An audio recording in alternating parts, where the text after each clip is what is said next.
Welcome to VPR economics. ఆర్థిక సర్వేకి సంబంధించిన అంశాలను డిస్కస్ చేస్తాం. ఏ ఆర్థిక సర్వే? 2023-24 ఆర్థిక సర్వేకి సంబంధించినటువంటి అంశాలని మనం డిస్కస్ చేస్తూ ఉన్నాం. దానిలో భాగంగా గత వీడియోలో మనం చాప్టర్ 1 ఆర్థిక సర్వేకి సంబంధించినటువంటి హైలైట్స్ అనేవి చూసాం. ఇప్పుడు ఈ వీడియోలో చాప్టర్ 1 అనేది చూద్దాం. చాప్టర్ 1 కేజీఎఫ్ చాప్టర్ 1 లాగా మనకి ఆర్థిక సర్వే చాప్టర్ 1 అనేది మనం ఈ వీడియోలో డిస్కస్ చేద్దాం. ఈ చాప్టర్ 1లో ఏమని ఇచ్చారంటే, భారతదేశం యొక్క ఆర్థిక వ్యవస్థ అనేది వెళ్తున్న కొద్దీ స్థిరంగా వృద్ధి రేటుతో ముందుకు సాగుతుందని మనకి ఇవ్వడం అనేది జరిగింది. సో భారతదేశంలో ఒడిదుడుకులు అనేటటువంటి ఆర్థిక వ్యవస్థకి బయట ఒడిదుడుకులు ఉన్నప్పటికీ భారత ఆర్థిక వ్యవస్థ అనేది 2024-25 ఆర్థిక సంవత్సరానికి మనకి 6.5% నుండి 7% గ్రోత్ రేటు సాధిస్తుందని ఆర్థిక సర్వే అనేది అంచనా వేయడం అనేది జరిగింది. భారతదేశం యొక్క రియల్ జీడిపి అనేది ఈ ప్రస్తుత ఆర్థిక సంవత్సరం 2024-25 ఆర్థిక సంవత్సరంలో 6.5% నుంచి 7% వరకు గ్రోత్ రేటు సాధించేటటువంటి అవకాశం అనేది ఉంది అనేది మనకి చెప్పడం అనేది జరిగింది. అదేవిధంగా ఈ ఆర్థిక సర్వే చెప్పినటువంటి ఇంకొక అంశం ఏంటంటే, మనకి 2023-24 ఆర్థిక సంవత్సరానికి భారతదేశం యొక్క రియల్ జీడిపి అనేది 8.2% గ్రోత్ రేట్ సాధించిందని చెప్పింది. సో ఈ ఆర్థిక సంవత్సరంలో 23-24 ఆర్థిక సంవత్సరంలో మనకి 4 త్రైమాసికాలు, మొత్తం 4 త్రైమాసికాల్లో 3 త్రైమాసికాల్లో మనకి గ్రోత్ రేట్ అనేది 8% పైన నమోదయ్యిందని చెప్పింది. ఎలా మనకి Q1లో అయితే 8.2%, అదేవిధంగా Q2లో అయితే 8.1%, అదేవిధంగా Q3లో 8.6%, అదేవిధంగా Q4లో 7.8% గ్రోత్ రేట్ అనేది అంటే మనం ఈ జాతీయ ఆదాయాన్ని ప్రతి 3 నెలలకు ఒకసారి NS1 అనేది రిలీజ్ చేయడం జరుగుతుంది. సో ఆర్థిక సంవత్సరం 12 నెలలు కాబట్టి ఈ 12 నెలల్లో మనకి 4 త్రైమాసికాలు అనేవి 4 3 12 నెలలు కాబట్టి 4 త్రైమాసికాలు అనేవి వస్తాయి. సో మొదటి త్రైమాసికం అనేది మనకి మార్చి నుండి జూన్ వరకు ఉండేటటువంటి త్రైమాసికం, రెండవది జూలై నుండి సెప్టెంబర్ వరకు ఉండేటటువంటి త్రైమాసికం, మూడవది అక్టోబర్ టు డిసెంబర్ వరకు ఉండేటటువంటి త్రైమాసికం, అదేవిధంగా నాలుగవది జనవరి టు మార్చి వరకు ఉండేటటువంటి త్రైమాసికం. ఈ విధంగా మనకి ఆర్థిక సంవత్సరం మొత్తంలో 8.2% గ్రోత్ రేట్ సాధిస్తే త్రైమాసికాల వారీగా మనకి ఈ గ్రోత్ రేట్లు అనేది సాధించడం అనేది జరిగింది. అదేవిధంగా జీవీఏ అనేది gross value added real GVA అనేది 7.2% గ్రోత్ రేట్ సాధించినట్టుగా చెప్పడం అనేది జరిగింది. అదేవిధంగా మన భారతదేశంలో మనకి నెట్ ట్యాక్సెస్ అనే నికర పన్నులు అనేవి 19.1% గ్రోత్ రేటు సాధించడం జరిగింది. అంటే ట్యాక్సులు కూడా భారతదేశంలో వచ్చేవి పెరుగుతూ ఉన్నట్టుగా ఆర్థిక సర్వే అనేది పేర్కొనడం అనేది జరిగింది. అదేవిధంగా భారతదేశంలో మనకి ఇన్ఫ్లేషన్ అనేది 23లో ఇన్ఫ్లేషన్ అనేది 6.7% ఇన్ఫ్లేషన్ అనేది ఉంటే 22-23లో 6.7% ఇన్ఫ్లేషన్ ఉంటే మనకి 23-24కి వచ్చేటప్పటికి ఇది 5.4%కి ఇన్ఫ్లేషన్ తగ్గినట్టుగా పేర్కొనడం అనేది జరిగింది. ఆర్థిక సర్వే అనేది మన భారతదేశంలో ఇన్ఫ్లేషన్ స్థాయి అనేది తగ్గుతూ ఉన్నట్టుగా పేర్కొంది. అదేవిధంగా కరెంట్ అకౌంట్ డెఫిసిట్ CAD అంటాం.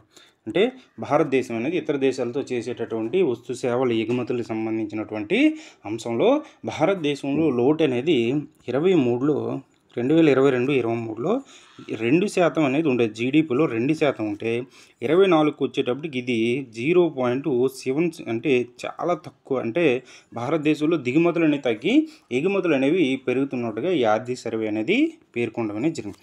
అదేవిధంగా మనకి ప్రపంచంలో ఉన్నటువంటి అనేక ఆర్థిక వ్యవస్థల్లో భారతదేశం లాంటి కొన్ని ఆర్థిక వ్యవస్థలు మాత్రమే మనకి అంటే పాండమిక్ అంటే మన కరోనా ముందు కంటే ముందు స్థాయిలో తొందరగా అందుకోవడం అనేది జరిగింది.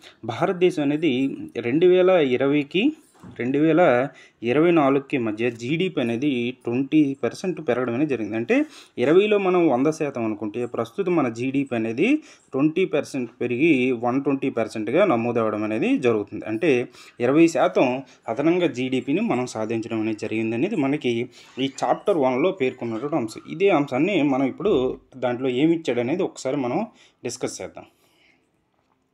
చూడండి, ఇది మనకి ఇందులో ఇచ్చినటువంటి అంశం. చూడండి, వాస్తవ జీడిపి అనేది 6% నుండి 7% పెరుగుతుందని ఆర్థిక సర్వే అనేది అంచనా వేయడం జరిగింది. అయితే రిస్కులు అదేవిధంగా సమతుల్యంగా ఉంటాయని, మార్కెట్ అంచనాలు ఎక్కువగా ఉన్నాయని ఆర్థిక సర్వే అనేది పేర్కొంది. అంటే భారతదేశంలో మార్కెట్ పరిస్థితులు అనేవి ఆశాజనకంగా ఉంటాయని, అదేవిధంగా అంటే అంతర్గత బహిర్గత రిస్కులు కూడా ఎక్కువగానే ఉంటాయని ఆర్థిక సర్వే అనేది అంచనా వేయడం అనేది జరిగింది. అదేవిధంగా భారత ఆర్థిక వ్యవస్థ అనేక బాహ్య సవాళ్ళు ఉన్నప్పటికీ 23 ఆర్థిక సంవత్సరంలో వేగాన్ని 24 ఆర్థిక సంవత్సరంలో కూడా కొనసాగించింది. అంటే భారతదేశానికి బాహ్య సవాళ్ళనే ఉన్నాయి. అంటే వర్తకానికి సంబంధించిన కావచ్చు, రాజకీయపరమైన కావచ్చు, ఇలా పక్క దేశాలతో కావచ్చు, ఇలా సవాళ్ళు అనేవి ఉన్నాయి. సవాళ్ళు ఉన్నప్పటికీ భారతదేశ ఆర్థిక వ్యవస్థ అనేది 23లో ఎంత వేగంగా అభివృద్ధి చెందిందో సాధించిందో 24 కూడా అది కొనసాగడం అనేది జరిగింది. అదేవిధంగా స్థూల ఆర్థిక స్థిరత్వాన్ని కొనసాగించడంపై దృష్టి సారించడం వల్ల బాహ్య సవాళ్ళు భారత ఆర్థిక వ్యవస్థపై తక్కువ ప్రభావాన్ని చూపాయి. అంటే బాహ్య ప్రభావాలను తగ్గడానికి భారతదేశంలో మనం అనుసరించిన స్థూల ఆర్థిక విషయాలు అంటే ద్రవ్యోల్బణాన్ని తగ్గించడం కావచ్చు, అదేవిధంగా మానిటరీ పాలసీ విధానాలు కావచ్చు, అదేవిధంగా జాతీయ స్థాయిలో మ్యాక్రో లెవెల్లో స్థూల ఉద్యోగం, అదేవిధంగా ఆదాయ అసమానతలకు సంబంధించి ఇటువంటి అంశాల్లో మనం తీసుకున్నటువంటి చర్యలు అనేవి దీనికి దోహదం చేసినట్టుగా ఆర్థిక సర్వే అనేది పేర్కొంది. 24 ఆర్థిక సంవత్సరంలో భారతదేశ వాస్తవ జీడీపీని 8.2% నమోదవడం అనేది జరిగింది. అంటే 23-24 ఆర్థిక సంవత్సరంలో భారత జీడీపీ అనేది 8.2% వృద్ధిని నమోదు చేసింది.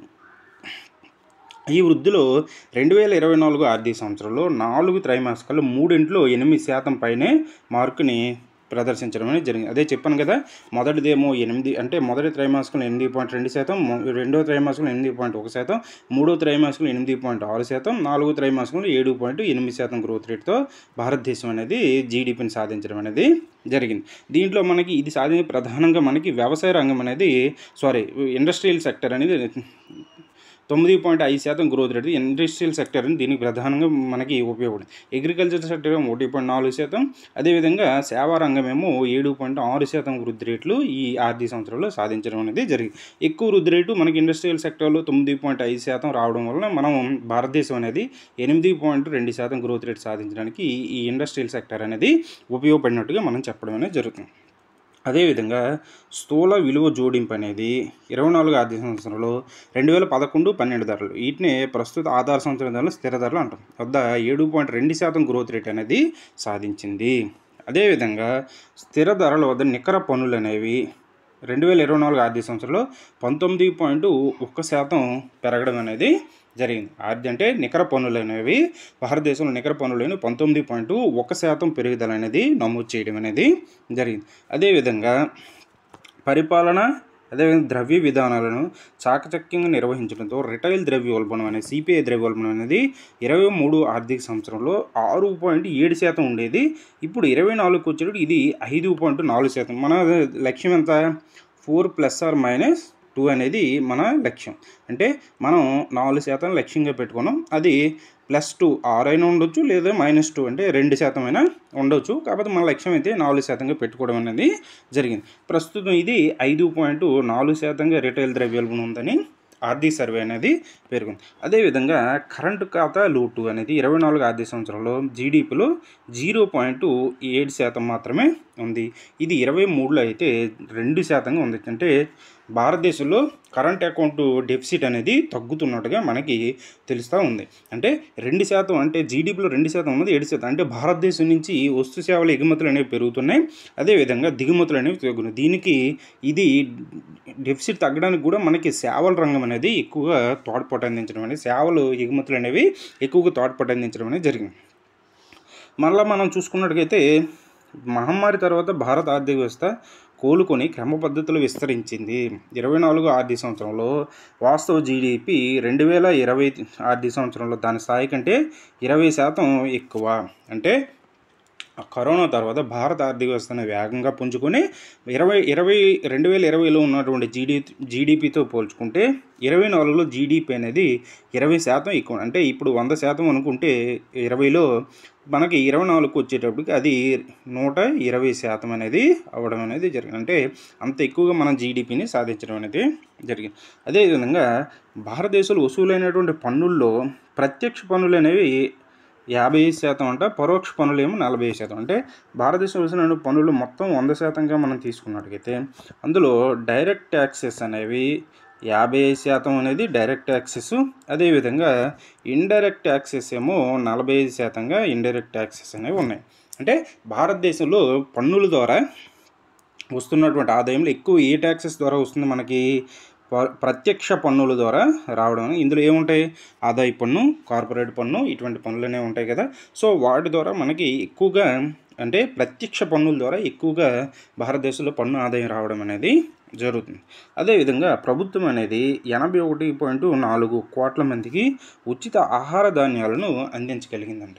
భారతదేశం అనేది ఈ ఆర్థిక సంవత్సరంలో ఇప్పటి వరకు 81.4 కోట్ల మందికి ఉచిత ఆహార ధాన్యాలని అందించడం అనేది జరిగిందని మనకి చాప్టర్ 1లో ఇచ్చినటువంటి హైలైట్స్ అనేవి ఇవి. ఆర్థిక సర్వే యొక్క చాప్టర్ 1లో ఇచ్చినటువంటి హైలైట్స్ అనేవి ఇవి ఇవ్వడం అనేది జరిగింది. నెక్స్ట్ వీడియోలో మనం చాప్టర్ 2కి సంబంధించినటువంటి అంశాలు మనం చెప్పుకోవడం అనేది జరుగుతుంది. ఇది మనం ఈ వీడియోలో చెప్పుకున్నటువంటి అంశం. ఈ వీడియో కానీ మీకు నచ్చినట్టయితే లైక్ చేయండి, షేర్ చేయండి, సబ్స్క్రైబ్ చేయండి. Thank you.